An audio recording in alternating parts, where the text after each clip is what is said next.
Maulan na umaga mga muning. Yan. Say hi. Hi. Ito itong kit-kit ng aking mga muning ang pataba na buruta ko. Pagkain lang ang binabantayan. Yan mo naman yan. Ito bigla na lang dumating dito sa bahay. Parang may nagtapon dito kasi alam nila marami akong mga pusa dito. Alam siguro nila na hindi mapapabayaan kung dito nila ilalagay. Nakita ko na lang yan dito. Tapos nagtatago doon. Natatakot. Tapos ayun naman. Maliit pa yan noon. Tapos iyak ng iyak. Takot sa tao. Pag nilalapitan ko, takot. Ayun naman.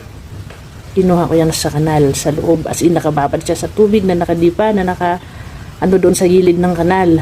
Tapos, siguro isang buong gabi na siyang nakababad doon, nanginginig na. Tapos mabuti na lang napadaan ako, hindi ako nakabike. Kasi kung nakabike, hindi ko maririnig. Tapos ayan, pinakuha ko doon sa tao kasi hindi ko maabot yung kanal, medyo malalim.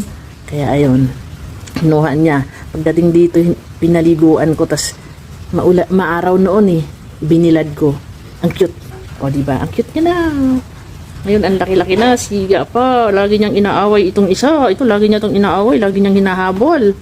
Siga na yan ngayon. Ayan sila. Magandang araw.